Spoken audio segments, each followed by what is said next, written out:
Hello guys, പുതിയൊരു വീഡിയോയിലേക്ക് എല്ലാവർക്കും സ്വാഗതം. അപ്പോൾ നമ്മളിന്ന് നമ്മളുടെ തൊടിയിൽ ഇരുമ്പാമ്പുളി ഉണ്ടോ നോക്കാൻ പോവാം കേട്ടോ. പണ്ട് നോക്കിയപ്പോൾ ഉണ്ടായിരുന്നില്ല, ഇപ്പോൾ ഉണ്ടോ എന്ന് നോക്കാം നമുക്ക്.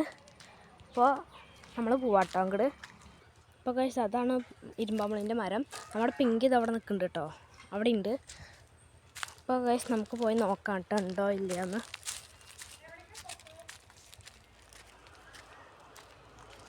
ഗൈസ്, ഇവിടെ താഴത്തൊന്നും ഇരുമ്പാമ്പുളി ഇല്ല കേട്ടോ. ഇതിലില്ല ഒന്ന് ഏറ്റവും മുകളിലൊക്കെ ഉള്ളത് കേട്ടോ. ഇവിടെ ഒന്നും ഇല്ല ഗൈസ്, വെറുതെ വന്നു കേട്ടോ. ഇവിടെ ഇല്ല. ഇതാ പിങ്കി എന്തായാലും അവിടെ നിൽക്കുന്നുണ്ട് കേട്ടോ. ഇത് അവിടെ നിൽക്കുന്നുണ്ട്, ഇത് കാണിച്ചു തരാം കേട്ടോ. ഇതവിടെ ഉണ്ട് ഗൈസ്. ഇരുമ്പാമ്പുളി എന്തായാലും ഇല്ല കേട്ടോ. ഏറ്റവും മുകളിലാണ്, അത് ചെറുതൊക്കെ ഉള്ളൂ കേട്ടോ. അതുകൊണ്ട് നമ്മളിപ്പോൾ പറിക്കുന്നില്ല. ഇനി അത് ഉണ്ടായിട്ട് പറിക്കാം. അപ്പോൾ നമ്മുടെ വീഡിയോ ഇത്രയേ ഉള്ളൂ. ലൈക്ക് ചെയ്യുക, സബ്സ്ക്രൈബ് ചെയ്യുക, ഷെയർ ചെയ്യുക.